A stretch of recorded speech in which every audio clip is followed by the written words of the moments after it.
அனைவருக்கும் அன்பார்ந்த மாலை வணக்கங்கள். இன்று நாம் ஆரம்ப வகுப்பு தொடர்வோம்.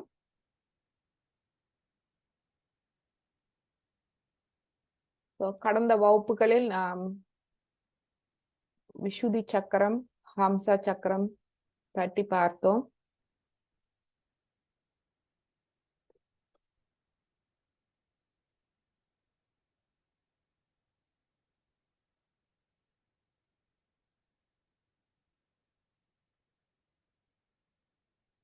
இன்றும் நாம் விசுதி சக்கரத்தின் ஒரு பகுதியான இரு சக்கரங்கள் எமது கைகளில் இருக்கின்றது. அதாவது எமது தோள் மூட்டு,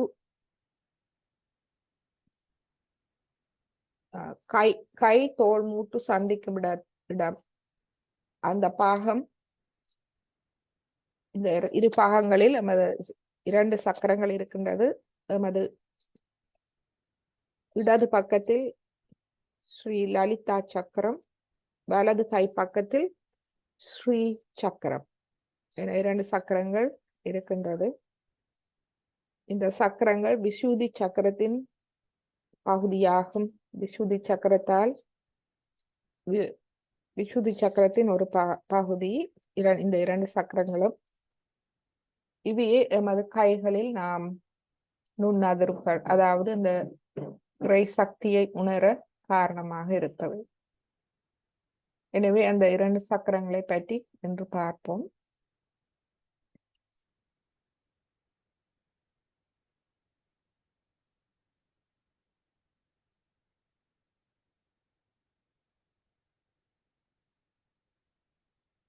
உப்பு நீர் சுத்திகரிப்பு செய்பவர்கள் நாங்கள் சமநிலை செய்யும் போது உப்பு நீர் சுத்திகரிப்பு செய்து கொள்ளலாம் 10 நிமிடங்கள்.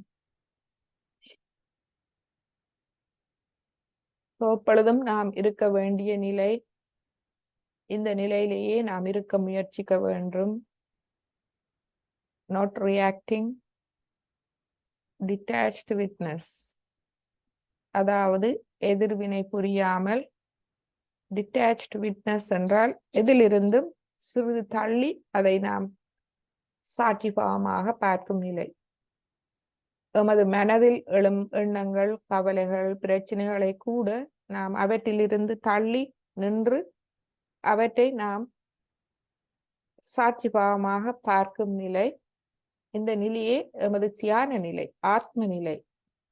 அவற்றிலிருந்து விடுபடுவது என்பது நாம் ஆத்ம நிலைக்கு செல்கின்றோம். நான் ஒரு தூய ஆத்மா, இவை அனைத்தும் என்னுடையவை அல்ல, இவை எனது அகங்கார மமகாரத்தின் வேலை என்ற அந்த புரிந்துணர்வோடு நாம் அவற்றிலிருந்து விடுபட்டு அவற்றை சாட்சியாக காணும் நிலை. இந்த நிலைக்கு தியான நிலை அவசியம். இதுவே தியான நிலை. இந்த நிலையிலேயே அனைத்தும் வேலை செய்ய ஆரம்பிக்கின்றது. இந்த நிலையில் அந்த தெய்வீக சக்தி அனைத்தையும் பொறுப்பேற்றுக் கொள்கின்றது.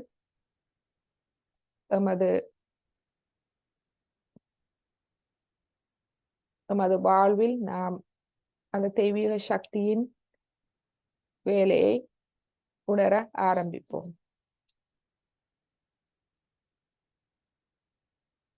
எமது ஹம்சா சக்கரத்தில் நாம் பகுத்தறிவை பற்றி பார்த்தோம். நல்லது எது, கெட்டது எது என்று தெரிந்தெடுக்கும் ஞானம், விவேக புத்தி. மற்றும் தலையில் எண்ணெய் தேய்த்தல், அனைத்து சக்கரங்களுக்கும் எண்ணெய் தேய்ப்பது எவ்வாறு என்பதை பார்த்தோம். இந்த எண்ணெய் தேய்த்தல் நாம் ஒழுங்காக செய்து கொண்டு வரும் போது அதனுடைய பலனை நாம் காணலாம். ஸ்ரீ மாதாஜி சொல்கின்றார், வேலைக்கு போவர்கள் ஒவ்வொரு நாளும் எண்ணெய் வைக்க முடியாவிட்டாலும் சனிக்கிழமைகளில் எண்ணெய் தேய்த்து நாம் கழுவலாம், தலையை கழுவலாம். மற்றும் நேத்தி பொட், அதாவது எமது மூக்குத்துவாரம், ஹம்ச சக்கரம் என்பவற்றை நாம் சைனஸ் ஏரியா என்பவற்றை அஹ், சுத்திகரிப்பது இந்த உப்பு நீரால் பார்த்தோம். மற்றும் அஹ், மூ மூக்குத்துவாரத்துக்கு நெய் விடுதல் எவ்வாறு என்பதை நாம் பார்த்தோம். இவை எமது சைனஸ் பிரச்சனைகளிலிருந்து நம்மை விடுவிக்க உதவும்.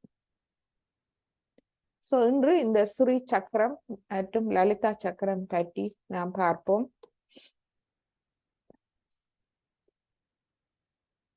இந்த ஸ்ரீ சக்கரம், லலிதா சக்கரம் அவை எமக்குள் தொழிற்பட வேண்டுமானால் எமது கைகளை நாம் உபயோகிக்க வேண்டும். நமக்குள் நாம் ஆத்ம விழிப்புணர்வு பெற்ற பின்பு குண்டலினி சக்தி நாம் உணர ஆரம்பிக்கின்றோம். குண்டலினி சக்தியின் வெளிப்பாடை தலை உச்சியில் குளிர் நுண்ணதிர்வுகளாகவும் எமது இரு கைகளில் நுண்ணதிர்வுகளாகவும் நாம் உணர ஆரம்பிக்கின்றோம். இந்த உணர்திறனை அதிகரிப்பதற்கு நாம் கைகளை உபயோகிக்க வேண்டும். இந்த கைகளில் பாயும் நுண்ணதிர்வுகளை நாம் கொண்டு எமது சக்கரங்களை நாம் பலப்படுத்தலாம். எமக்கு நாமே நுண்ணதிர்வுகளை கொடுக்கலாம். எமக்கு நாமே மசாஜ் செய்து கொள்வது போல் எமது கைகளால் எமது சக்கரங்களுக்கு எமது முன்புறமாக நாம் இந்த படத்தில் காட்டியவாறு கடிகாரம் சுற்றும் திசையில் சுற்றி நாம் நுண்ணதிர்வுகளை கொடுக்கலாம். இவ்வாறு நாம் கைகளை உபயோகப்படுத்தும் போது இந்த நுண்ணதிர்வுகளின் உணர்திறன் அதிகரிப்பதை நாம் காணலாம். மற்றவர்களுக்கும் நாம் கொடுக்கலாம். பின்னால் இருந்து செய்யும் போது நாம் கடிகாரத்துக்கு எதிர் திசையில் சுற்றும் போது அந்த சக்கரம் முன்னால் இருந்து பார்க்கும் போது அது கடிகாரம் சுற்றும் திசையில் சுற்றும். எனவே அந்த சக்கரங்களை நாம் ஒரே திசையில் சுற்ற வேண்டும். முன்புறமாக இருக்கும் போது கடிகார திசையில், ஏனென்றால் அந்த திசையே நமது சக்கரங்கள் சுழலும் திசையாகும். பின்புறம் இருந்து மட்டமா கடிகாரத்துக்கு எதிராக சுற்றும் போது அது சரியான அந்த சக்கரம் சுற்றும் திசையில் நாம் அதற்கு நுண்ணதிர்வுகளை கொடுக்கலாம். இப்பொழுது நாம் எமக்கு நாமே நுண்ணதிர்வுகளை கைகளால் கொடுக்கலாம்.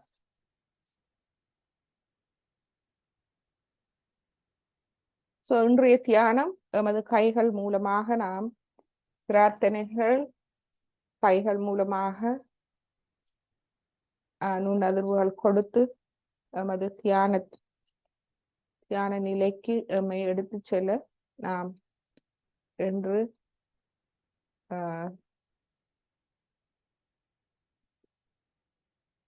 அதனுடைய அனுபவத்தை நாம் என்று பார்ப்போம். எனவே உடல் மனம் இரண்டையும் இலகுவாக வைத்து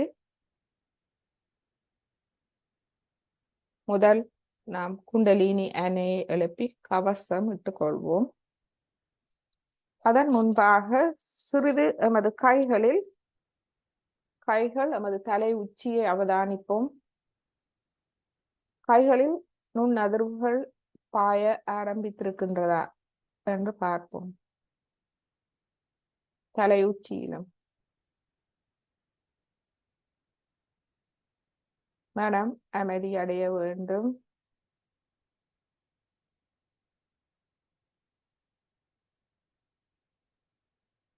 எமது அனைத்து பிரச்சனைகளையும், எண்ணங்கள், பிரச்சனைகள், கவலைகளை நாம்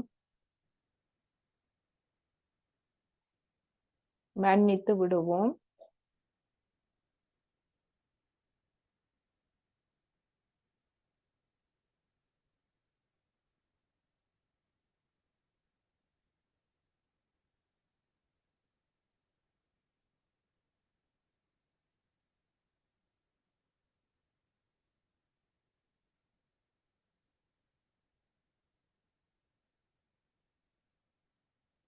தலையுச்சியில் எமது கவனத்தை அமைதியடைய செய்வோம்.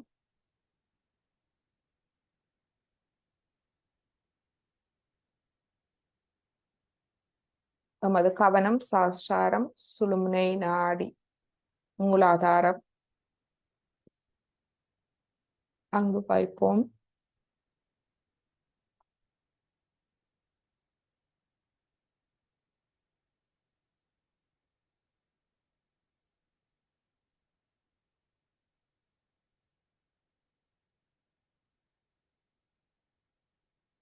சகஜ யோகா தியானம் ஆரம்பித்த பின்பு எமது வாழ்வில் ஏற்பட்ட நல் மாற்றங்கள், மனதில் ஏற்பட்ட அமைதி, இவற்றை நாம் பார்ப்போம். இதயத்தில் அந்த சிறிய மாற்றம், ஒரு சிறிய மாற்றத்துக்கு கூட நாம் நன்றி உணர்வோடு இருப்போம்.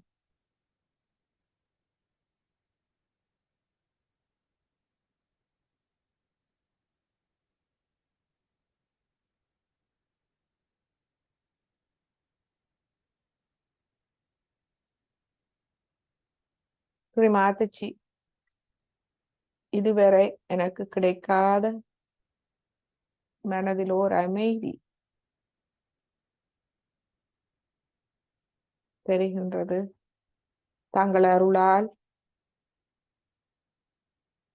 நான் ஆத்ம விழிப்புணர்வை பெற்றுக்கொண்டேன். என்னை உணர ஆரம்பிக்கின்றேன்.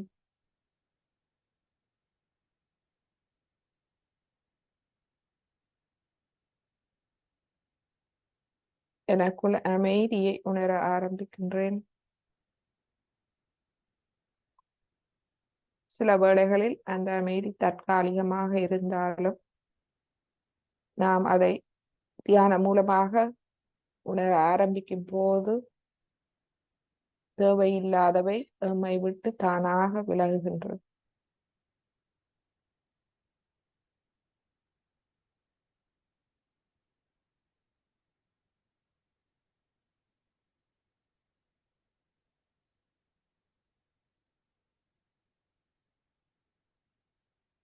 இப்பொழுது குண்டலினி அணையை எழுப்பி கவசம் இட்டுக் கொள்வோம்.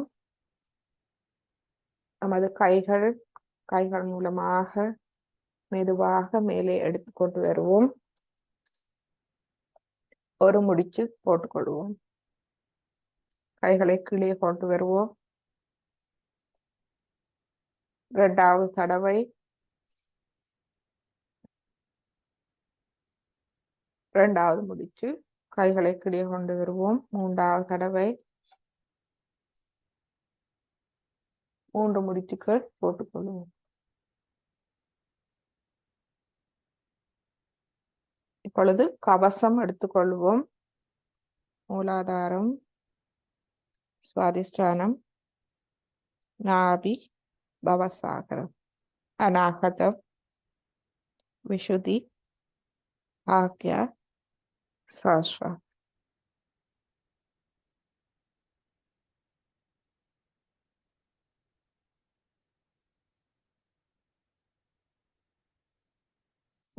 எம்மை சிறிது சமநிலைப்படுத்திக் கொள்வோம். இடது கை மடியில், வலது கை பூமியை நோக்கி.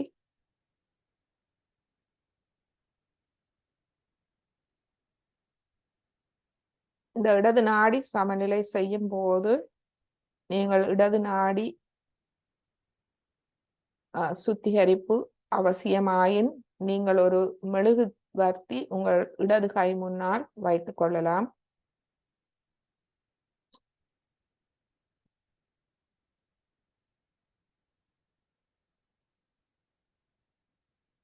இதில் பிரார்த்திப்போம். தாயே, எனது இடது நாடியை முழுமையாக தூய்மைப்படுத்தி விடுங்கள். அதில் இருக்கும் உபாதைகள் அனைத்தையும் பூமி மாதாவால் அகற்றி விடுங்கள்.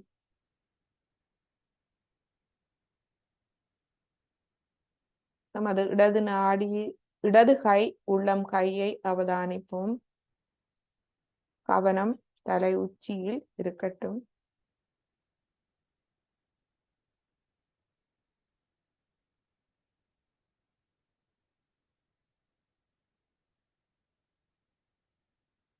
பூமி தாயிடமும் வேண்டிக் கொள்வோம். தாயே,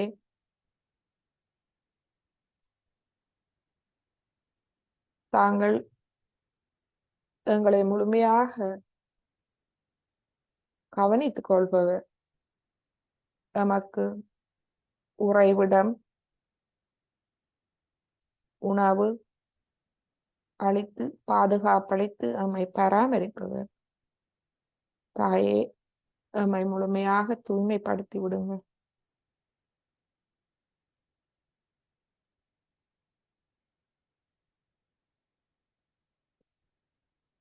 எமது மனதில் இருக்கும் உபாதைகள், உடலில் இருக்கும் உபாதைகளை முழுமையாக அகற்றி விடுங்கள்.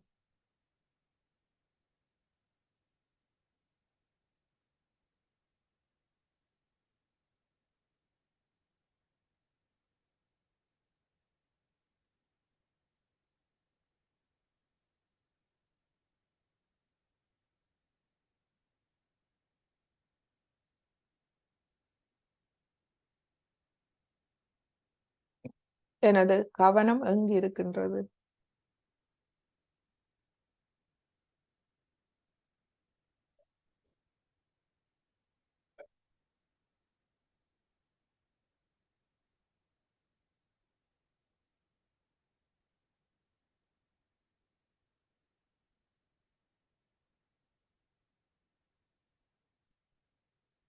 இப்பொழுது நமது வலது கையை மடக்கி கொண்டு வருவோம்.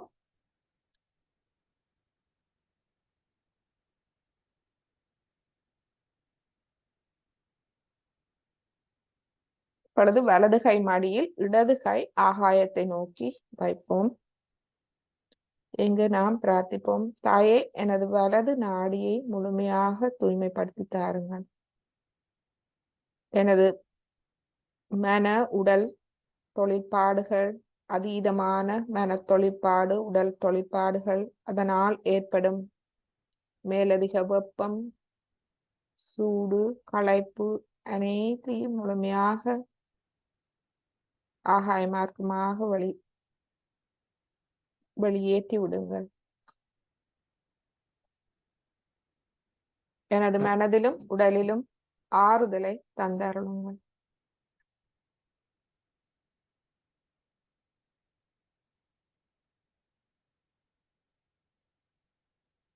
இப்பொழுது எமது கவனத்தை வலது கையில், உள்ளம் கையில் வைத்திருப்போம்.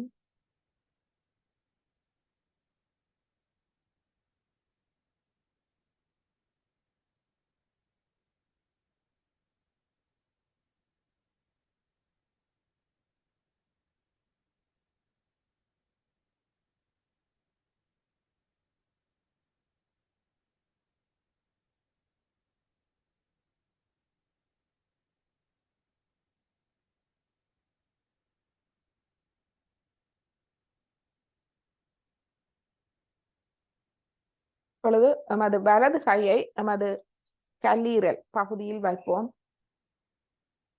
இடது கையை கல்லீரல் பகுதி, வலது பக்க மேல் வயிற்று பகுதியில் வைப்போம். கல்லீரல் இருக்கும் இடத்தில்.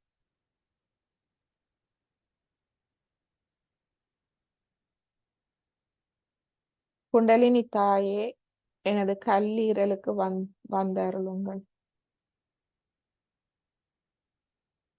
கல்லீரலில் ஒவ்வொரு கலத்தையும் தங்கள் நுண்ணதிர்வால் நிரப்புங்கள்.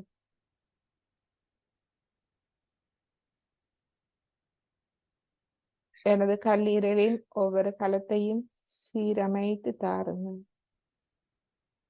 கல்லீரலின் தொழிற்பாட்டை முழுமையாக நீங்களே கட்டுப்படுத்துங்கள். சீரமைத்து தாருங்கள்.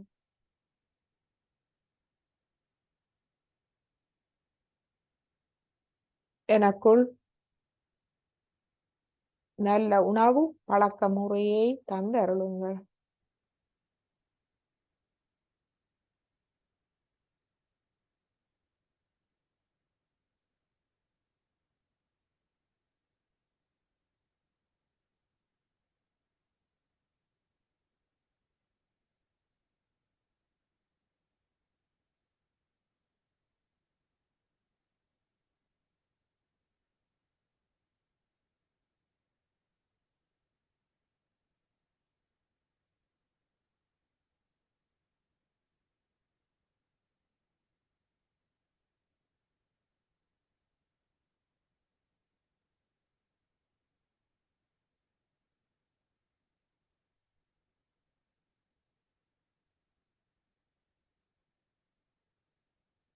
எனது கவனத்தை தூய்மைப்படுத்தி தாருங்கள்.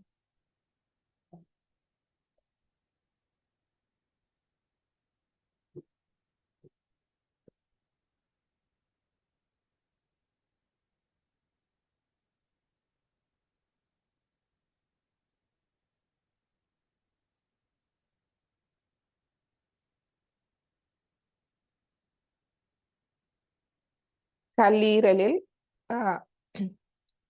குளிர்ச்சியை உணர முடிகின்றதா என்று அவதானிப்போம்.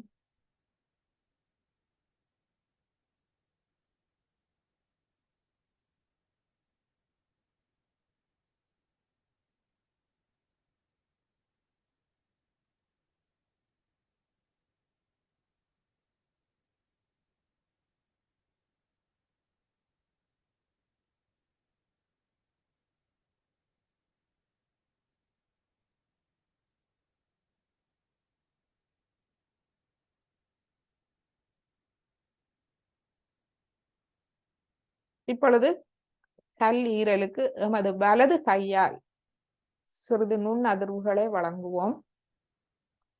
வலது கை எப்போதும் வழங்கும் கையாகும். வலப்பக்கமோ இடப்பக்கமோ நாம் வலது கையால் நாம் நுண்ணதிர்வுகளை வழங்கும் போது வலது கையை உபயோகிப்போம்.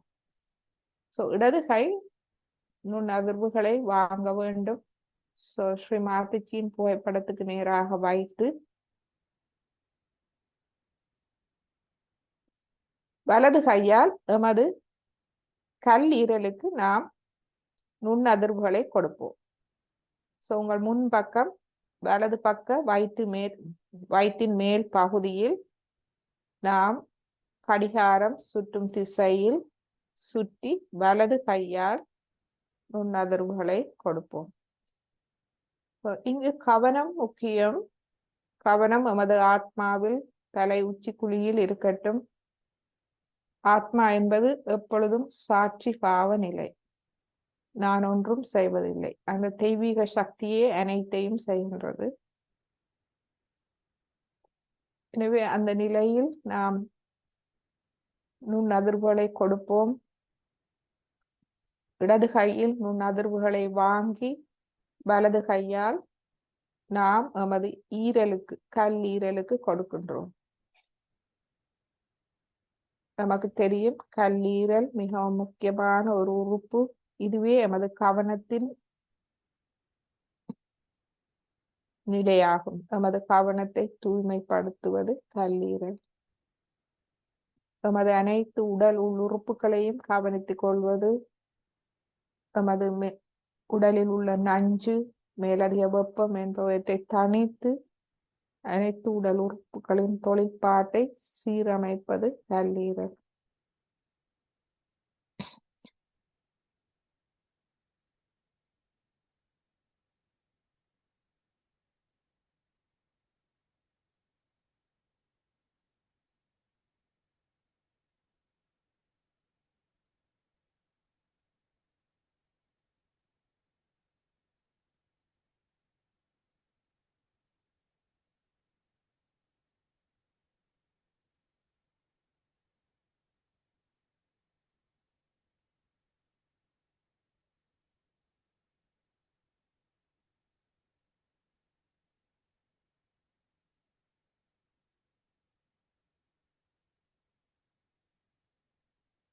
இப்பொழுது இரு கைகளையும் நாம் நமது மடியில் கொண்டு வருவோம்.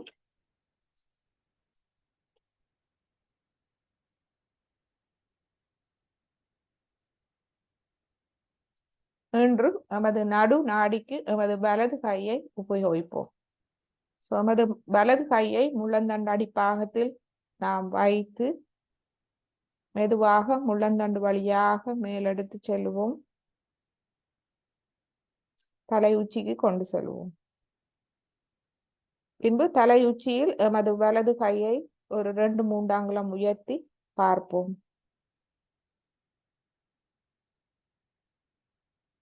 இவ்வாறு நாம் 7 தடவைகள் செய்வோம். மீண்டும் வலது கையை முள்ளந்தண்டு அடிப்பாகத்தில் கொண்டு வருவோம். குண்டலினி எண்ணெயை நமது கைகளில் கைகளால் முள்ளந்தண்டு வழியாக மேலெடுத்து செல்லுவோம். தலை உச்சியில் வலது கை 2-3 அங்குலம் உயர்த்தி சிறிது நேரம் அவதானிப்போம். இந்நிலையில் எமது சுவாசம் தேவையாயின் நீண்ட சுவாசத்தை உள்ளிழுத்து வெளிவிட்டு அமைதி அடைவோம். எமது சஹஸ்ராரத்தில் நன்றாக அமைதி அடைந்த பின்பு மீண்டும் 3வது தடவை முள்ளந்தண்டு அடிப்பாகத்தில் இருந்து நாம் எமது வலது கையால் முள்ளந்தண்டு வழியாக மேலெடுத்து வருவோம். வலது கை 2-3 அங்குலம் உயர்த்தி சிறிது நேரம் அவதானிப்போம். இந்த அவதானிக்கும் நேரம் அமைதி அடைவோம்.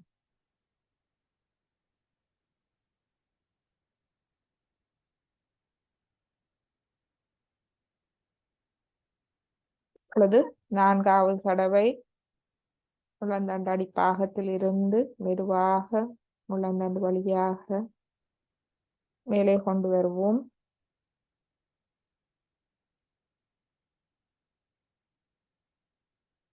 5வது தடவையாக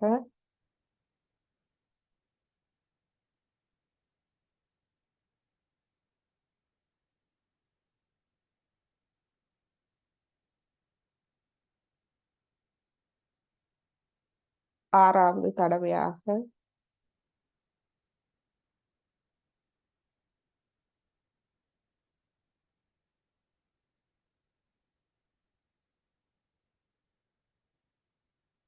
7வது தடவையாக.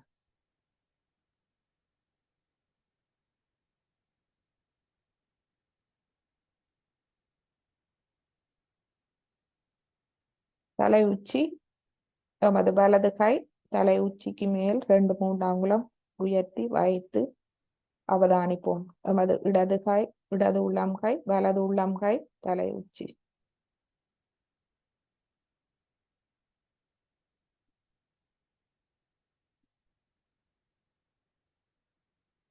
உச்சிக்குழி தளர்வடைகின்றதா என்று அவதானிப்போம். இதுவே சஹஸ்ரார சக்கரம் திறக்கும் நிலை. தளர்வடைந்து அது திறக்கும் போது நாம் நமது கவனம் ஆத்மாவில் நிலைக்கின்றது.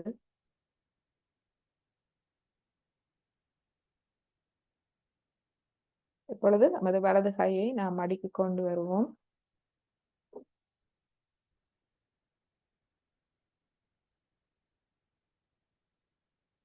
இப்பொழுது நமது மூலாதார சக்கரத்துக்கு நாம் நுண் அதிர்வுகளை வழங்குவோம்.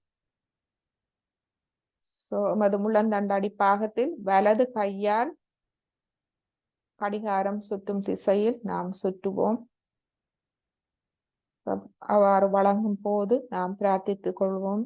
தாயே, எனது மூலாதார சக்கரத்தை ஒளியூட்டி மூலாதாரத்தின் பண்புகளை ஒளியூட்டி தாருங்கள்.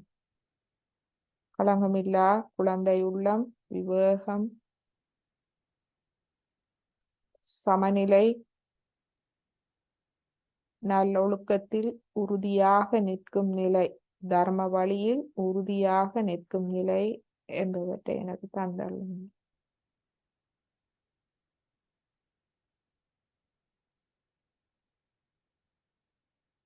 இப்பொழுது சற்று மேல் சுவாதிஷ்டான சக்கரம் கைகளால் நுண்ணதிர்வுகளை வழங்குவோம். இதில் பிரார்த்திப்போம். தாயே, எனக்குள் உண்மையான தூய விருப்பத்தை நிலைநாட்டுங்கள்.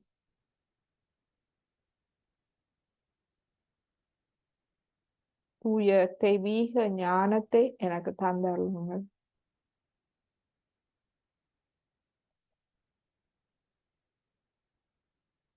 எனக்கு தூய கவனத்தை தந்தருளுங்கள்.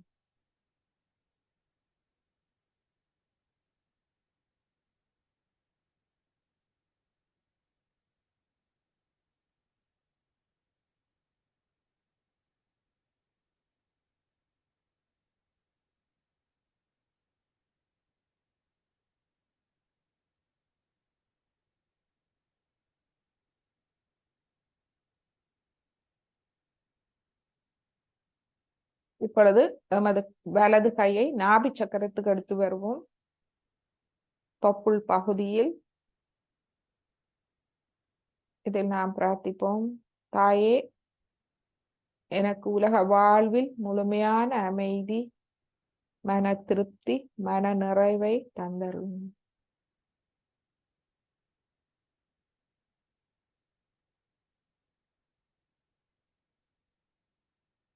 எனது நாபி சக்கரத்தை முழுமையாக வளம்படுத்துங்கள்.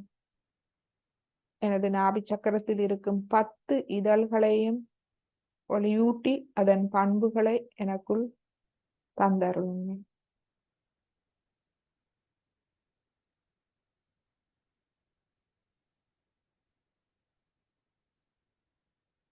சாந்தி, சாந்தியை தந்தருளுங்கள்.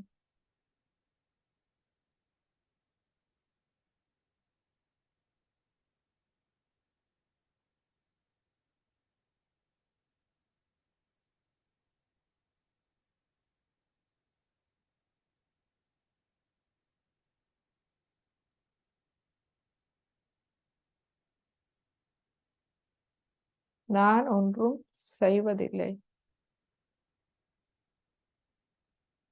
தெய்வீக சக்தியே எனக்குள் இருக்கும் கண்ணியமாகும். தெய்வீக சக்தியே எனது அனைத்து தேவைகளையும் கவனித்துக் கொள்கின்றது.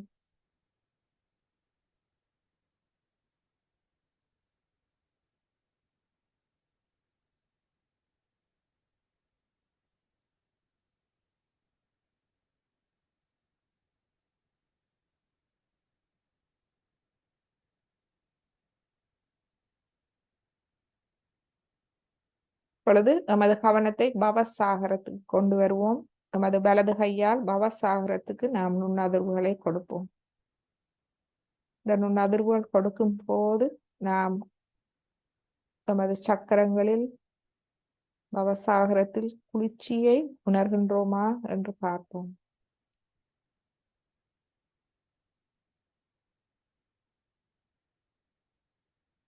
என்றும் எதிர்வினை புரியாத பற்றற்ற சாட்சி நிலையில் நாம் எம்மை சகஸ்ராரத்தில் இருந்து கொண்டு நாம் பார்ப்போம்.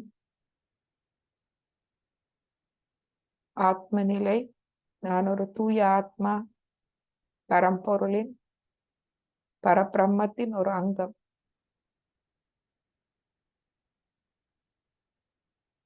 எனவே எனது பிரச்சனைகள் எதுவானாலும், மனதில் இருக்கும் பிரச்சனைகள், உடலில் இருக்கும் பிரச்சனைகள் அனைத்தையும் நாம் சாட்சி நிலையில் பார்த்து நமது கைகளை நாம் அசைப்போம்.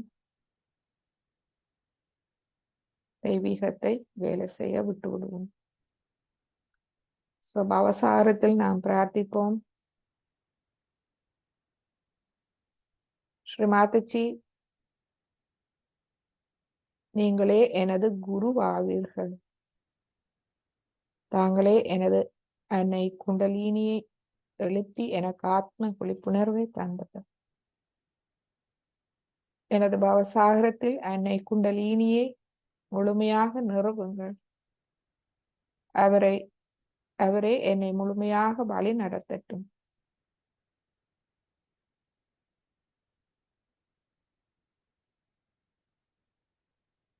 என்னை நானே வழிநடத்தும் சக்தியை எனக்கு தந்தருளட்டும். முழுமையாக குண்டலினி அன்னையை,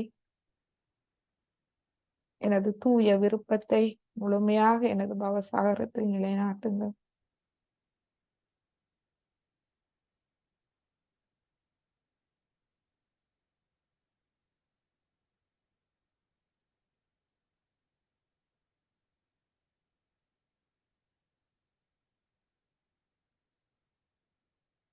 இப்பொழுது நமது வலது கையை இருதய சக்கரத்துக்கு கொண்டு வருவோம்.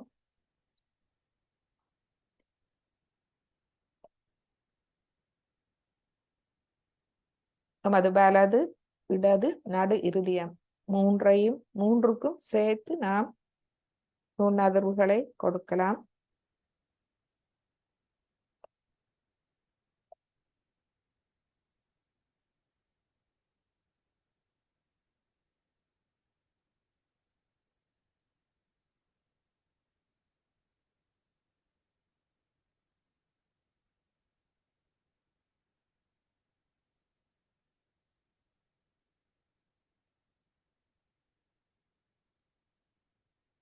தாயே, எனக்கு தாயின் அன்பையும் கருணையையும் தந்து வளம்படுத்துங்கள். தந்தையின் சுய கௌரவத்தையும் கடமை உணர்வையும் பாதுகாப்பையும் எனக்கு தந்து அருளுங்கள்.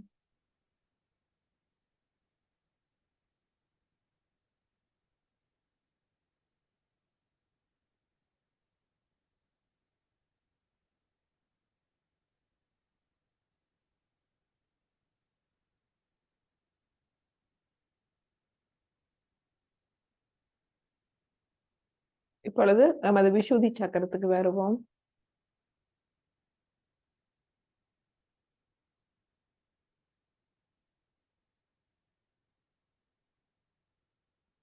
ஸ்ரீ மாதச்சி, என்னையும் பரபிரம்மத்தின் ஒரு அங்கமாக்குங்கள்.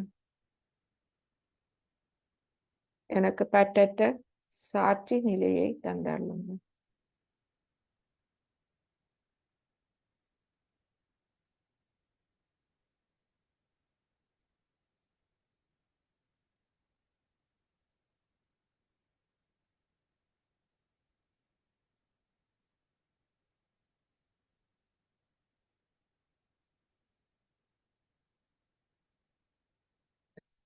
இப்பொழுது நமது ஹம்ச சக்கரத்துக்கு நுண்ணறிவு கொடுப்போம். தாயே, எனது ஹம்ச சக்கரத்தில் வந்து எனக்கு பகுத்தறிவை தந்தருளுங்கள்.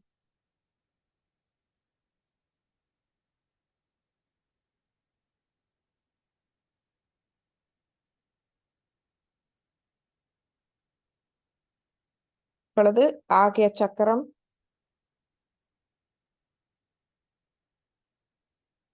நெற்றி, முன்னெற்றி பகுதி,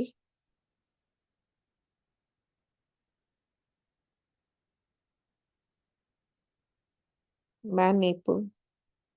நான் அனைவரையும் மன்னிக்கின்றேன். எனது எண்ணங்கள், பிரச்சனைகள், கவலைகள் அனைத்தையும் மன்னிக்கின்றேன்.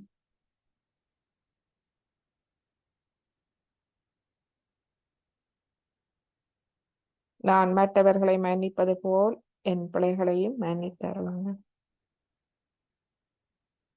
இப்பொழுது எமது மனதுக்கு நாம் நுண்ணதிர்வுகள் வழங்குவோம். மனம் அமைதி அடைவதற்கு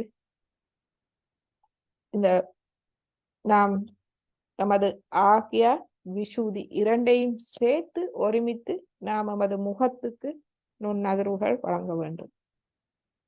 எமது மனம் எமது விசுதி சக்கரத்துக்கும் ஆகிய சக்கரத்துக்கும் இடையில் எமது கழுத்தும் பிடரியும் சந்திக்கும் இடத்தில் இருக்கின்றது.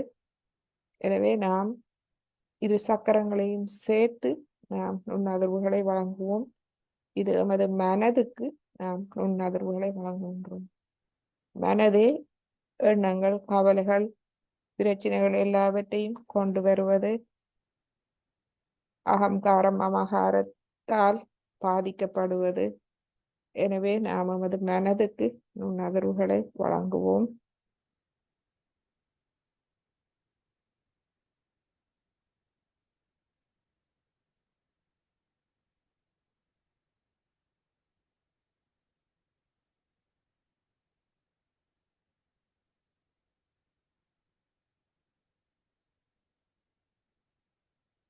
இப்பொழுது சஹஸ்ராரத்துக்கு செல்லுவோம். சஹஸ்ராரத்துக்கு தலை உச்சியில் நாம் நமது கைகளால் நுண்ணதிர்வுகளை வழங்குவோம். தலையை சிறிது குனிந்து நீங்கள் கடிகாரம் சுற்றும் திசையில் வழங்கலாம்.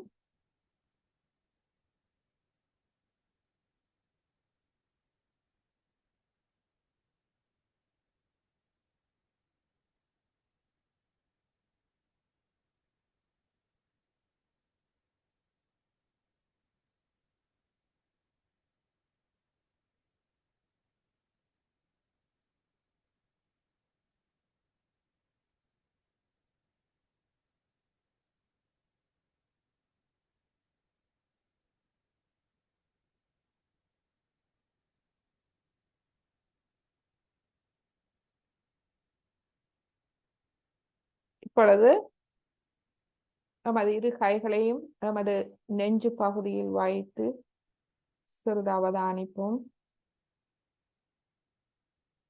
பின்பு வலது கையை நமது தலைக்கு மேல் 2-3 அங்குலம் வைத்து அவதானிப்போம்.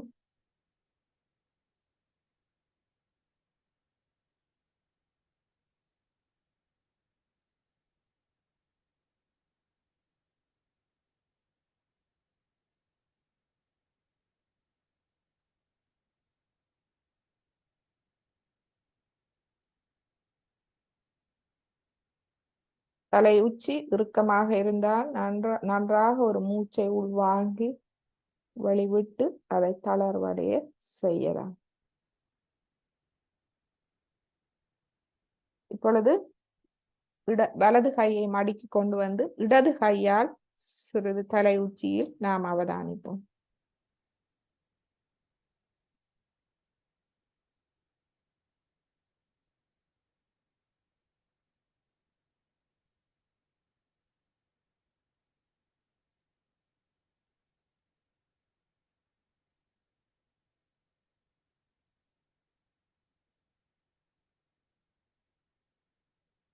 இப்பொழுது இரு கைகளையும் நாம் மடக்கி கொண்டு வருவோம்.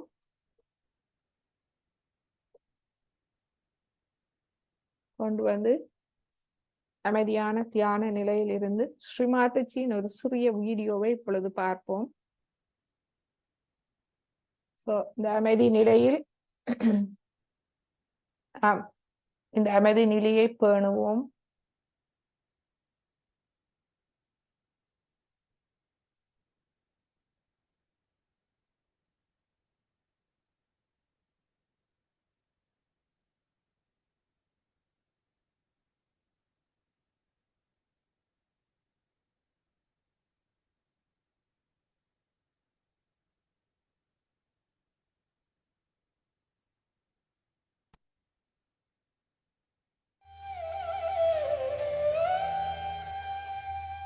This man was a drug addict, his life in tatters at the mercy of LSD. He met Sri Mataji, learned her Sahaja Yoga, as it's called, in a few minutes, and now he's prosperous and happy. It isn't physical yoga, it's based around something called Kundalini, which is a sort of inner energy, which, when released, can apparently give you serenity and cure illnesses. The great Indian leader Mahatma Gandhi met her when she was a child. He recognized her gift and invited her to live and learn with his household. Her teachings follow no specific religion and are imparted in minutes. There's even physical proof. Apparently, a cool breeze can be felt from the head when you're enlightened. It comes up here and pierces through this area called the fontanelle bone area, and you start feeling a cool breeze coming out of your head. And that is the time we should say it's the real baptism, because that's the time when you really feel the cool breeze of the Holy Ghost coming out of your head. And I gather that you have a cool breeze coming out of the top of your head all the time. Is that correct? I must be. May I feel it? Yes, See if I can feel it. Yes, I can. But it's hard to know where... Oh, yeah. Yeah. It's definitely cooler up there. That's incredible. Is this something that I can do on my own now? Yes, now you can do it very easily. Now, how to raise your Kundalini is very simple. You put your hand like this. I'll show you here. Now, you put your right hand. You have to take out your shoes. I'm sorry. Because the Mother Earth... Take my shoes off. That's better. Because the Mother Earth is another element which helps us a lot. Oh, right. All right? So we have to take help from every element. Because there's problem in the elements, that's why we have problems. All right. Now, what you have to do is to put this hand in front of the Kundalini in a straightforward way. It's nothing difficult. And then this right hand has to, because this is the hand of action, this is the hand of desire. Now you put this right hand like this, go on moving in a clockwise manner, take it up, make your neck little loose, put this hand out and just make a knot. One. Now, again, let's do it. Now it's moving faster. If you see your hand itself is moving. Now take it up. Now again put it back. It's the second one. Now, second one. And what is this? 3 times. Now you'll see that. Now I'll show you. Now the 3 times you have to do. The third one. You'll see the results of that. All your heat is going in the Mother Earth. Now. 1, is to... Well, I have to admit that the breeze from my head and hands was the merest flicker compared with the almost gale force which came from Sri Mataji herself. Now here's your chance, because this cool breeze can apparently be felt through a television set if you're particularly sensitive. Yes, if you can place your hands towards the television, you can feel the cool breeze quite easily because you are just there. Only thing you have to make a little breakthrough, and the time of resurrection has come. This is the time of your judgment, and it has to work out. It's a blossom time, as I call it. Many are flowers, and it has to work out. Now put your hands towards me and see that you feel the cool breeze in your hand. Do you feel the cool breeze? And do you feel the cool breeze on top of your head? You can feel it with your right hand, or you can feel it with your left hand, and this is the cool breeze of the Holy Ghost coming out of you, and now you can feel it all around you. In a subtle way, it is everywhere working, but now you can feel it. First time you can feel it.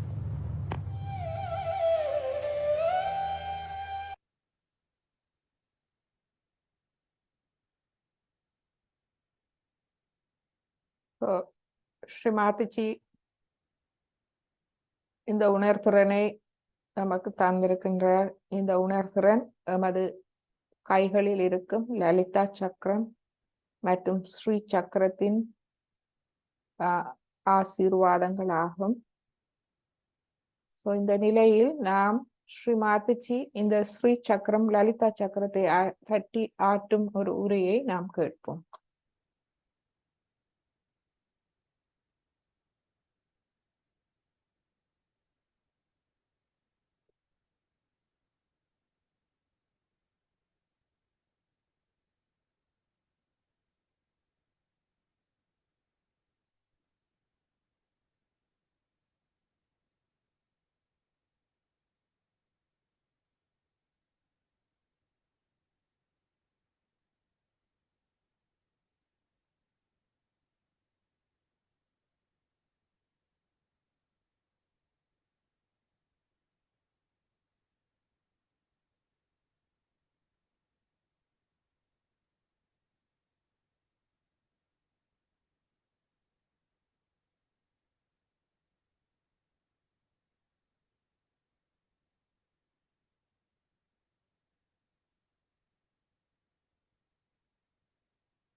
The knowledge about Kundalini has been expressed in many Sanskrit Shastras since long, and also in Ayurveda. It is described. Not only that, but the books which are for curriculum talk about Kundalini and the chakras. Because Ayurveda is very, very close to Sahaja Yoga. Even in the Western medicine to begin with, if you see the history, they too dealt with three doshas. They dealt with three problems that we have as in Ayurveda. The right side, which has got pitta, means bile. Left side, which has got kapha, means phlegm. And the central part, the problems of vayu, means the gases. Now, luckily, so many Western people have taken to Sahaja Yoga and have tried to bring down all the permutations and combinations to the simple reasoning of left, right, and center. But the knowledge of Sahaja Yoga is absolutely basics. Even Ayurveda is one step away from reality, or we should say the fundamentals. So you are dealing with the fundamentals of which a human being is built. And if this knowledge was found out long time back in India, should we not accept it? The reason why people went into meditation in those days and found out all these deeper things within ourselves, because they didn't have to fight the nature. You have seen here nature, how beautiful it is. You can spend all your life under a tree.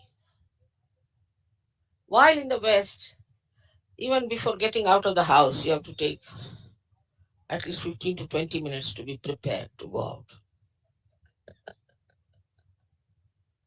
It's quite a struggle. So the nature has been so kind, and that is the reason people took to meditation and found out all these deeper things within themselves. When they found it out, it was all written in Sanskrit language. I have such a big, thick book on this, which has described all the Shakti Pithas and all the Sri Chakras, Brahma Chakra, Lalita Chakras, and all that. But this was just written down.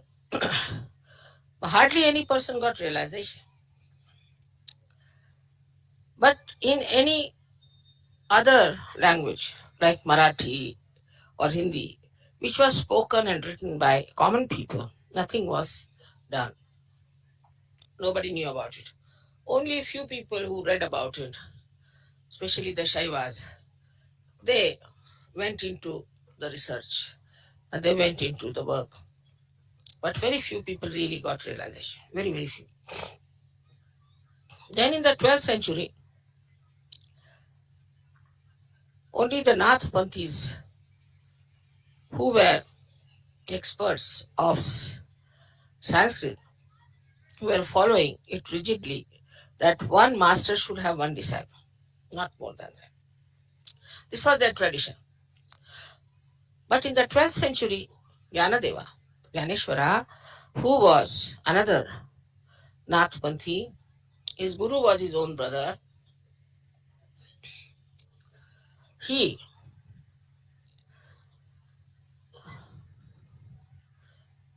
asked the permission from his brother that please allow me to say all these things openly.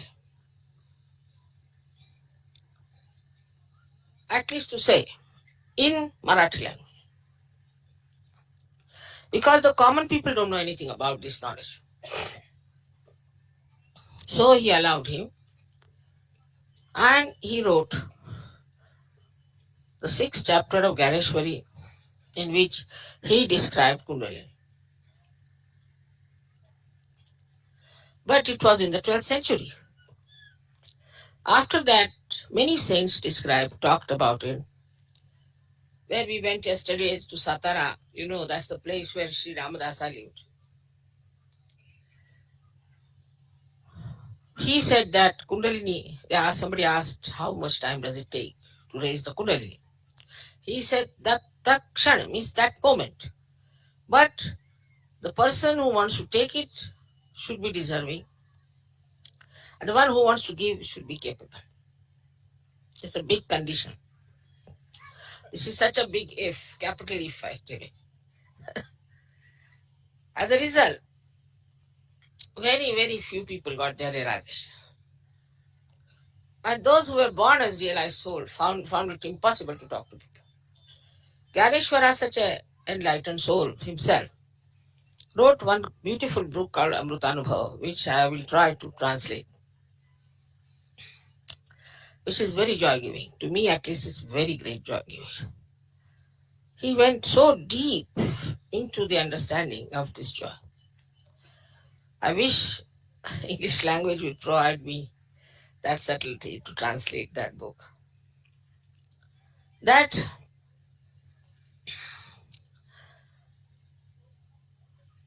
he wrote all these things when he was only 23 years of age. And at the age of 23 years, he got so fed up that he took a living samadhi. That is, he entered into a cave and killed himself. They all tortured him very much. Nowadays, this Andhashraddha, stupid thing, has not tortured us much. But all these saints in this country or any country have been very much tortured. And there was no police protection. There was no one to publish about what these people are up to.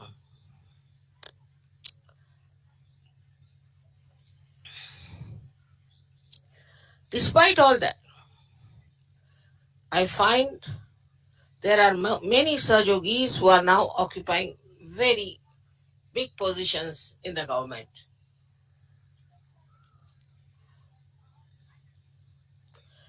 And a day may come when everything will explode. The biggest problem of our country is something you cannot understand because you don't have this problem. The amount of corruption we have from A to Z for everything that you cannot understand. I mean, I've never known any country where they have to such an extent. Even say in Philippines, it was only one person who was doing it. Here, every person has to get the money and has to pay the money to hire Johnnies. For this also, unless and until you get to Sahaja, it won't work out. And Sahaja can only be worked out if people understand that it is their heritage and that they have the capacity to understand Sahaja and capability to spread it. In North India, it is much better, though the vibrations in Maharashtra are much better. It's something funny. Vibrations in Maharashtra is very good.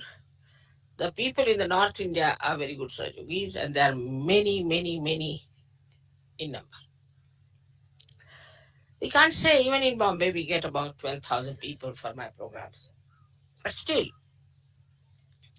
the way it is spreading in the North India is very surprising. Also, it is spreading. This is Satara because it was blessed by Ramdasa, this district. I think everywhere there is a flower, there has to be thorns. And this district has got some really very bad culprits. Ahmednagar is much better. Aurangabad, we are doing much better. It will work out in Aurangabad much better. And then if you go to the other side, Berar, from where I come, it's going to work out very fast. Things are moving very fast there. I was amazed. So many people have told me that in Amravati, so many are Sahajogis, in Akola, so many are there. And I was surprised. I have never been. So that is how it is spreading in Maharashtra. So your song of Maharashtra Desha is working out. It's not failing. But I think Satara is the most difficult place where we worked out. Yesterday I gave them left and right as to what they are. It has helped them a lot because those who came to oppose sat down and got their realization. So they are misleading people to start some sort of a new culture like you started hippism. And they are collecting young people. The young people are leaving their schools. Some parents came and complained to me about it. They are not paying attention to their studies. They are failing in their classes. And these people are stupidly using them. I asked some of the boys, what is your policy? He said, we have no policy. Then what is your aim? We have no aim. Then why are you doing this nonsense? They said, because whatever the elders tell us, we do it. I said, have you no personality? Nothing. This exactly happened when the CP movement started. some so-called intellectuals started this horrible hippie movement in the West. And when they found they cannot do anything about it, they found it's going to fail. So many children lost their education. So many children I know became pregnant girls, and boys started squatting. All that took them to the extreme that they became violent. But unless and until there is a change within yourself, how can you change anything outside? You cannot. And the first 7 people I fought were all hippies. Very different. They called themselves hippies, but they used to hog like a pig. They wanted all the comforts, everything free, extremely dominating and quarrelsome people. But the foundation was laid on them. Very surprising. But I had to work on them for at least 4 years regularly.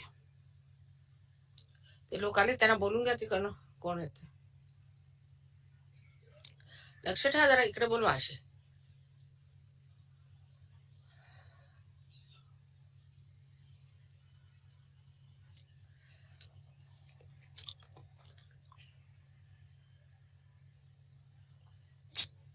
So that is how Sahaja Yoga started.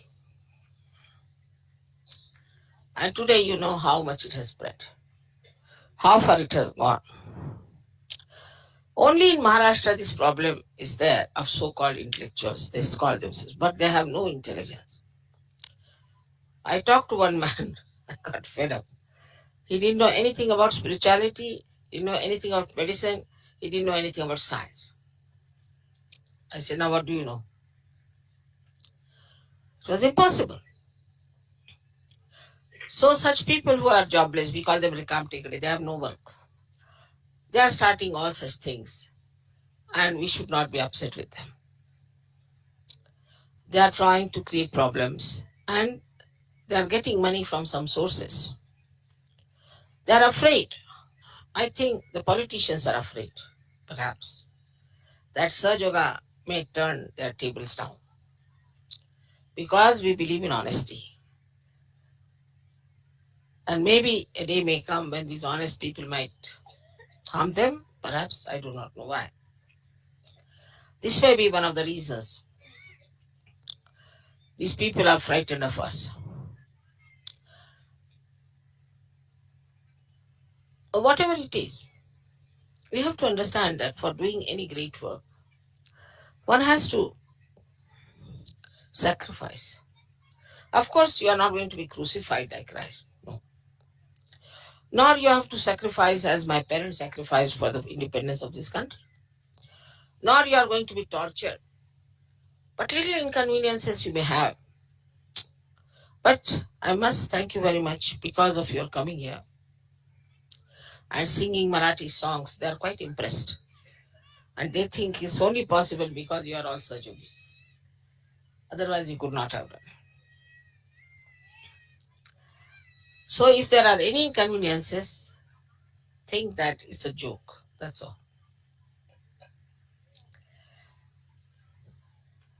Today I was thinking we should do the puja of Sri Chakra and Lalita Chakra, which we have never done. This is the right place to do these 2 chakras today.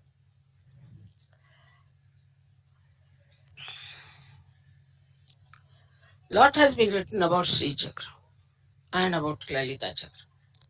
But to understand fundamentally, the left side, when it reaches up to Vishuddhi, then it uses on the right side the Sri Chakra, on the left side the Lalita Chakra to manifest itself. These 2 chakras are the ones who manifest all that you see. But these chakras are the ones who emit. vibrations of different kinds. And because of their angularities,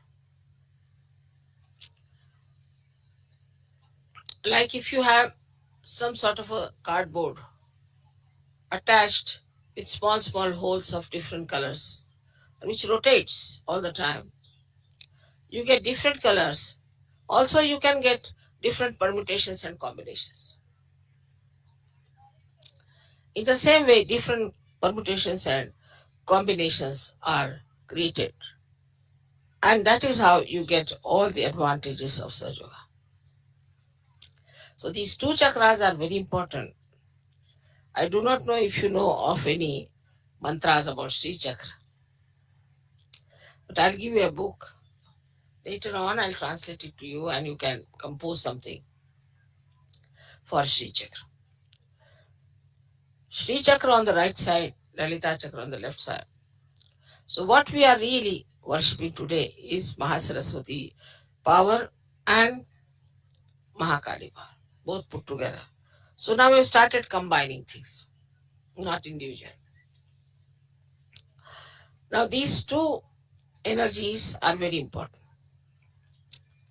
Without the energy, without the power, nothing exists. For example, if this light had no power to give light or to burn, it is useless.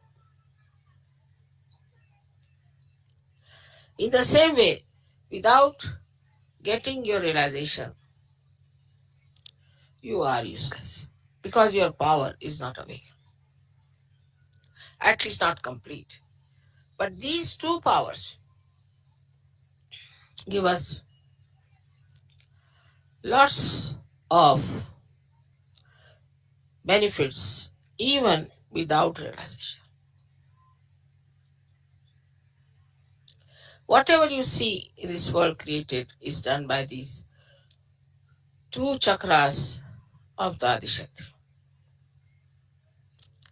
But here the power doesn't move, it's not moving. But in the human being, the power starts moving. When it starts moving, then we can say it is creating another world. But movement is not the only thing. This power acts, gives you intelligence, gives you all kinds of things which you have as human beings. But later on, this power itself becomes enlightened within you. With the left and right side, both become enlightened. This enlightenment, you get it when you get your self-realization. But not immediately. Not immediately. This one should understand. For example, if you have pain or if your chakra is catchy, you have to use your hands. You cannot say that the energy is flowing within me, so it's all right, I can manage. It's not like that. You have to use your hands to impart that power to yourself or to others. If you have pain in the stomach, then you can say that if there's energy in my stomach, why should I have pain in the stomach? But the play of these chakras have to come. And that is why you have to use your power of your hands. If you cannot use your hands, then you cannot impart this energy. Many people have asked me that, Mother, when will it move horizontal? It will move horizontal, no doubt. It does. But even that horizontal movement is to be guided by these two very important chakras. So you must understand the importance of these two chakras within yourself. That's why I have told many a times, don't move your head too many times. And this way, many people talk. I mean, it's style of talking. No, this, that. Very common with French, especially. That's another way you are not respecting your chakras. Shouldn't move your shoulders too much. Mostly, they talk like this. Is anti chakras. Anti chakras. Should keep your shoulders straight. When you are singing, you can move your whole upper part is all right, but not your shoulders. This is the thing one has to understand, that these two centers are to be looked at. You can move your neck, your body when you are singing. It's important. That helps. But not your shoulders. Shoulders are to be kept intact. But while saying just yes, you need not go on yes, yes, yes, yes. It's very, very simple thing, but it can have a very bad effect. And those who move their shoulders too much do not feel vibrations much because the chakras are not all right. It's a very simple thing to be understood, that they are the most important chakras we have. And whatever is to be used out of this Paramachaitanya, they have to be used by these two centers. Even supposing your some chakra is catching on your spinal cord, you have to use your hands. Somebody can say, I can just put my attention. Doesn't work that good. Because yet your attention has not that reached that stage where these chakras, like Lalita chakra and Sri chakra, obey your attention. They do not. So you have to work out with your hands. Be careful. Don't move your shoulders too much. And if you see now, Indians, when they sing bhajans, they'll move the whole body. They'll do like this, but never their shoulders. The shoulders will move in the same way as the neck is moving. They might move their neck also, but they'll never move their shoulders like this, and is regarded as inauspicious according to Indian standards. Because of this culture, based on what the saints have told, and also about many seers have told, it is more related to spiritual life than to materialistic life. Now, the materialistic life, unless and until there is the foundation of the spiritual life, takes you to a very partial development, you can say. But to get a full development, you must have your foundation on spirituality. That's why spirituality, being the foundation, has to be deep, has to be fully equipped, has to be absolutely perfect. Then the whole building can be built. It's gone wrong in the West, doesn't matter. Now you can build it up. And then you'll be surprised how you become really solid people. This is a very short talk about Sri Chakra. I think I should sit down and write all about it. And it will be a nice, handy thing for you to read. But you must know that beyond thought when you go, these chakras become extremely efficient because the thought puts the pressure on them. And because of the pressure, the movement of these chakras is very slow and ineffective.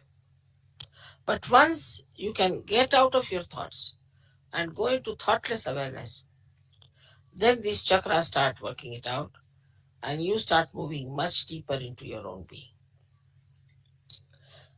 मी आज श्री चक्र आणि ललिता चक्र या 2 चक्रांची पूजा करावी असा विचार करत आहे. श्री चक्र आणि ललिता चक्र हे दोन्ही आपल्या खांद्यामध्ये आहेत. श्री चक्र उजवीकडे आणि ललिता चक्र डावीकडे. हे फार महत्वाचे चक्र आहेत. ह्या चक्रांच्या मुळेच जे काही जगामध्ये झालेले ते आदिशक्तीने बनवलंय.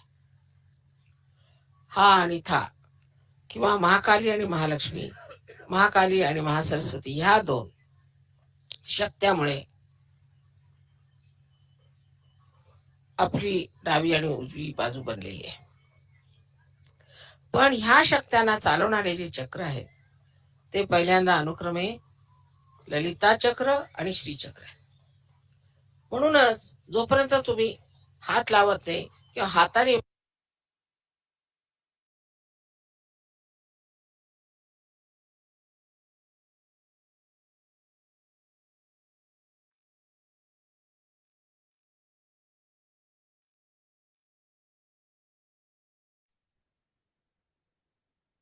மீண்டும் ஸ்ரீ மாதாஜி இந்த இரு சக்கரங்களின்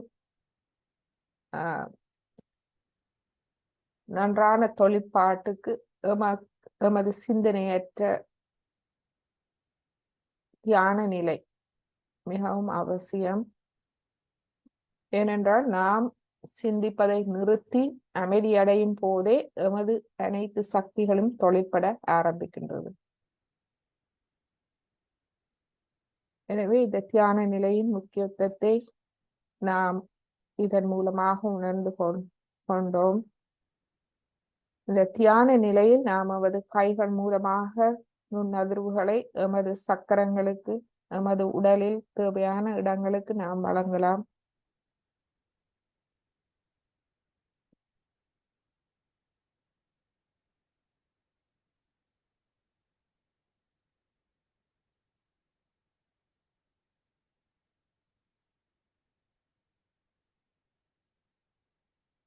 சிறிது நேரம் நாம் தியான நிலையில் இருப்போம்.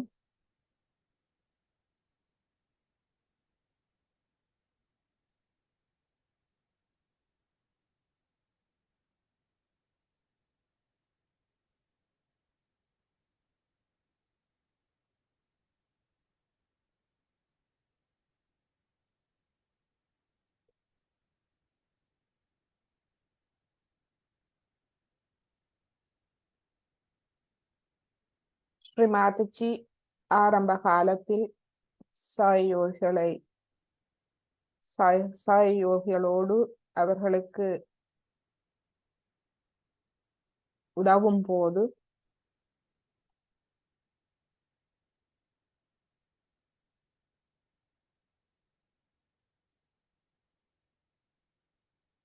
அவர்களை கேட்டுக்கொண்டார், ஒரு கிழமைக்கு ஒரு சக்கரம் மூலத்தில் கவனத்தை வைப்பதன் மூலம் 7 சக்கரங்கள் இருக்கின்றது. அதாவது ஒரு சக்கரம் 8 நாட்களுக்கு கவனத்தை வைக்க வேண்டும். 56 நாட்கள்.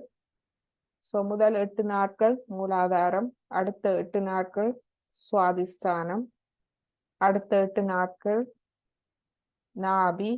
இவ்வாறு நாம் ஆரம்பத்தில் தியானிக்கலாம். எனவே சயோகாவை புதிதாக ஆரம்பித்தவர்கள் இந்த முறையை நீங்கள் கையாளலாம். முதல் ஒரு 8 நாட்களுக்கு மூலாதாரத்தில் கவனத்தை வைத்து நுண்ணதிர்வுகள் வழங்கி அதை எவ்வாறு தூய்மைப்படுத்துவது, எளிய முறைகள். நீங்கள் எந்த விதமான கடினமான முறைகளுக்கும் போக தேவையில்லை. எளிமையான முறைகள், கைகளால் நுண்ணதிர்வு வழங்குதல் மற்றும் உறுதிமொழிகள், பிரார்த்தனைகள் மற்றும் மெழுகுதிரி சுத்திகரிப்பு, உப்பு நீர் சுத்திகரிப்பு, இந்த அளவும் போதுமானது.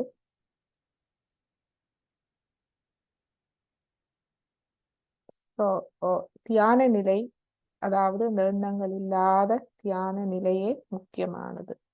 இந்த நிலையில் நாம் முதல் 8 நாட்களுக்கு மூலாதாரத்தில் கவனத்தை வைக்கலாம்.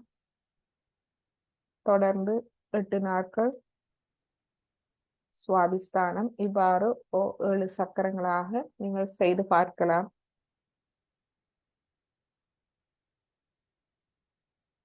எந்த கடுமையான பயிற்சியும் தேவையில்லை. காலை மாலை நீங்கள் செய்யும் போது இவ்வாறு கவனத்தை வைக்கலாம்.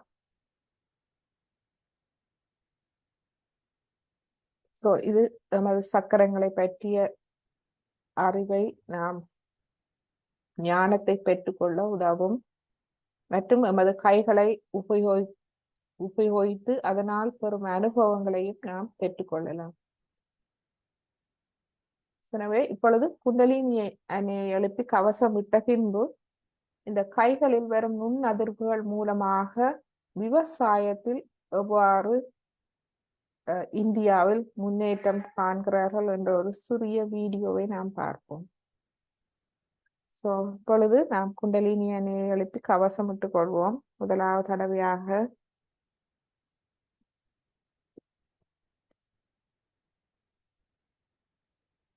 இரண்டாவது தடவை, மூன்றாவது தடவை,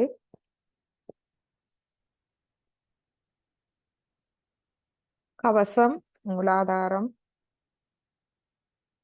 சுவாதிஷ்டானம், நாபி, பவசாகரம், அநாகதம், விஷுத்தி, ஆக்யா, சாஸ்திரம். எமது அன்பான தெய்வீக குருவான ஸ்ரீமாதச்சி அவர்களுக்கு எமது இதயபூர்வமான நன்றிகளை தெரிவிப்போம். இந்த ஆத்ம அறிவு சாதாரண மக்களுக்கு உண்மையாக நேர்மையாக கிடைக்கவில்லை ஒருபோதும். ஸ்ரீமாதச்சி அவர்களே முதன்முறையாக மிக எளிய முறையில் இந்த யோகா மூலமாக இந்த ஆத்ம அறிவை ஞானத்தை எமக்கு தந்தருளி எம்மை மாற்றியவர், எமது மனங்களில் அமைதியை விதைத்தவர், ஆத்ம ஞானத்தை எமக்கு தந்து எமக்கு தன் நம்பிக்கையை தந்தவர். அவரை என்றென்றும் நாம் இதயபூர்வமாக நன்றி உணர்வோடு வணங்குவோம். இப்பொழுது ஒரு சிறிய வீடியோவை நாம் பார்ப்போம்.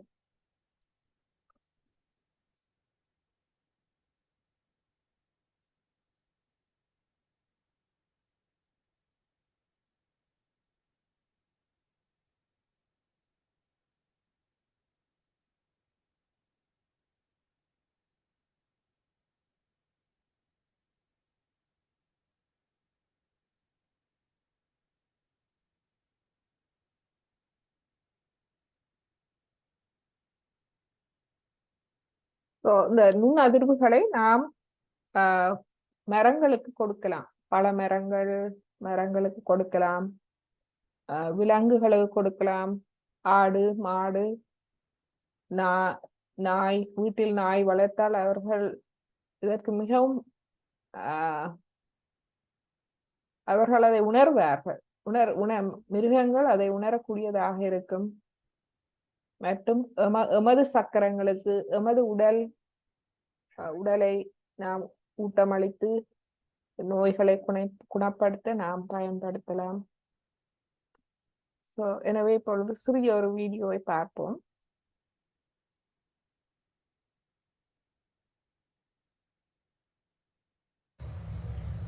சகஜ வேளாண்மையினால் விவசாயிகள் அடையும் நன்மைகள். உத்தரப்பிரதேசத்தை சார்ந்த ஒரு விவசாயியின் சகஜ வேளாண்மை பற்றிய அனுபவம்.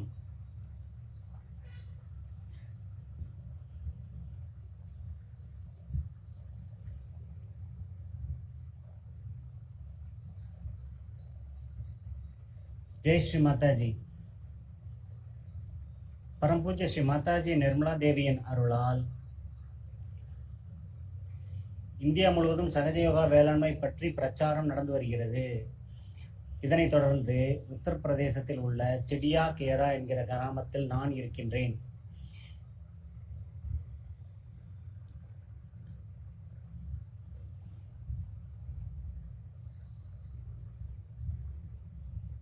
இந்த சிடியா கேரா கிராமத்தில் கிட்டத்தட்ட 30 ஏக்கர் அளவு நடப்பட்டு இருக்கின்றன. இவை ஸ்ரீ மாதாஜியின் அருளால் சகஜ முறையில் பயிரிடப்பட்டிருக்கின்றன. இப்போது இந்த நிலத்தின் உரிமையாளரிடம் சகஜ விவசாய அனுபவத்தை பற்றி பேசுவோம்.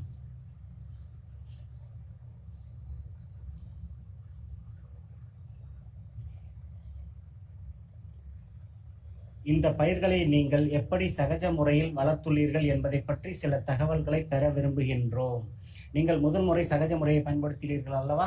ஆமாம். சகஜ முறைக்கு முன் நீங்கள் சாதாரண விவசாய முறைப்படி செய்தீர்களா? ஆமாம், அனைத்து சாதாரண விவசாயிகளும் செய்வது போல் சாதாரண விவசாயம் செய்து கொண்டிருந்தேன். இப்போது நீங்கள் வளர்க்கும் பயிர்கள் எந்த செய்முறை நீங்கள் பின்பற்றினீர்கள்? எப்படி துவங்கினீர்கள்? முதலில் நான் ஸ்ரீ மாதாஜியின் புகைப்படத்திற்கு முன் விதைகளை வைத்தேன். 24 மணி நேரத்திற்கு பின்னர் தான் விதைகளை விதைத்தேன். பின்னர் 20 நாட்களுக்கு பிறகு வயலை தயார் செய்து நடவு செய்தேன். நீங்கள் முன்பு பயிரிட்ட பயிர்களுக்கும் சகஜ முறை மூலம் பயிரிட்ட பயிர்களுக்கும் என்ன வித்தியாசம் காண்கிறீர்கள்?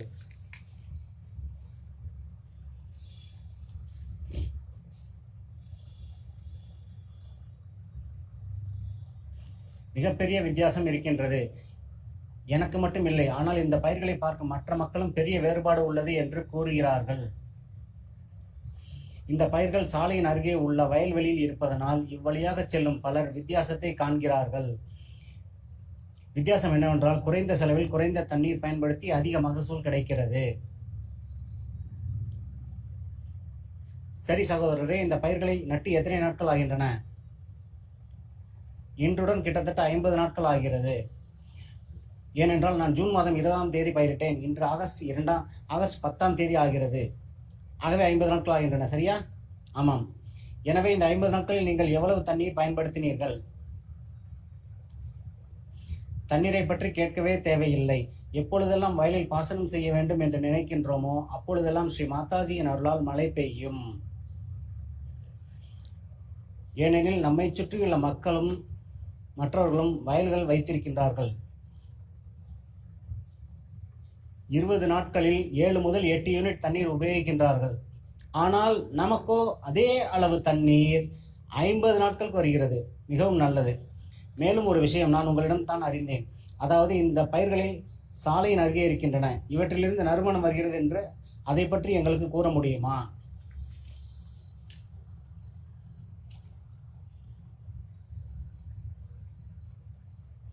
நான் இந்த அனுபவத்தை பற்றி கூற மறந்துவிட்டேன்.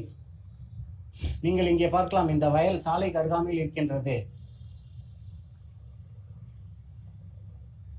எனவே மக்கள் இந்த இடத்தை கடந்து செல்லும் போதெல்லாம் அவர்கள் நின்று, சகோதரரே, இங்கே என்ன பயிரிட்டுள்ளீர்கள், இவ்வளவு நறுமணம் வருகிறதே என்று கேட்பார்கள். அதே தானிய விதையைத்தான் நானும் விதைத்தேன் என்று அவர்களிடம் கூறுவேன். நறுமணம் எங்கிருந்து வருகிறது என்று கேட்பார்கள். புது வகை ரகமா என்று கேட்பார்கள். அவர்களும் இந்த வயலில் இருந்து மட்டும் இந்த நறுமணம் வருகின்றது என்று கண்டு கொண்டனர். அனைவரும் அதை கவனித்தனர். இங்கு வரும் அனைவரும் இதனை உணர்கின்றனர்.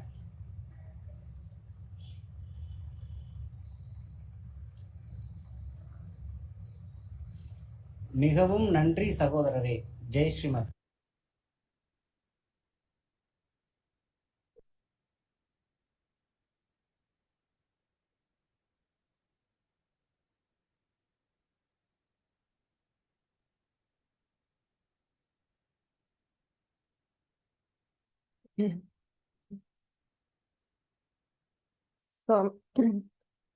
அவர்கள் சகஜ விவசாயம் இப்பொழுது இது பல வருடங்களுக்கு முன்பு எடுத்த வீடியோ. இப்பொழுது மிகவும் மிகவும் அதிகமாக முன்னேறி வருகின்றது. இந்தியாவில் பல மரங்கள், நெல்லு, கோதுமை, கரும்பு, காய்கறி வகைகள் என்று பயிரிடுகிறார்கள். அவர்கள் செய்வது என்னவென்றால் விதைகளை ஸ்ரீ மாதாஜியின் படத்துக்கு முன்னால் வைத்து தியானம் செய்து நுண் அதிர்வுகளை பெற செய்கின்றார்கள். பின்பு அந்த விதைகளை விதைக்கின்றார்கள். வயல்களில் நட முன்பும் வயல்களில் சகயோகிமார்கள் போய் அந்த வயல்களில் தியானம் செய்கிறார்கள். தியானம் செய்வதன் மூலமாக அந்த வயல்கள் நுண் அதிர்வுகளை பெறுகின்றது. பின்பு நீர்ப்பாசனம் செய்யும் போது அந்த பாசன நீரை நுண் அதிர்வுகள் வழங்கி, தியான மூலமாக நுண் அதிர்வுகளை வழங்கி அனுப்புகிறார்கள் வயல்களுக்கு. மற்றும் தேவையான நேரம் சகயோகிகள் கூட்டாக அந்த வயல்களில் தியானம் செய்கிறார்கள். ஸோ இதன் மூலமாக அவர்கள் நல்ல விளைச்சலை பெறுகின்றார்கள். இந்த வயல் மக்கள் அதால் போறவர்கள் கவனித்திருக்கின்றார்கள். இந்த வயல்களில் இருந்து ஒரு நல்ல நறுமணம் வருவதை அவர்கள் அவதானித்திருக்கின்றார்கள். ஸோ இந்த நறுமணம் தெய்வீகத்தின் வைப்ரேஷன்ஸ், அதாவது நுண் அதிர்வுகள் 5 பஞ்ச பூதங்களால் ஆனது. எனவே அதில் அனைத்தும் இருக்கின்றது. காற்று இருக்கின்றது, ஒளி இருக்கின்றது, நறுமணம் இருக்கின்றது, நாம் அதை உணரலாம். ஸோ இதுவே அந்த சயோகா விவசாயத்தில் நல்ல பலனை தருகின்றது. ஏனென்றால் அது இயற்கையில் அது நன்றாக வேலை செய்கின்றது. தாவரங்களில்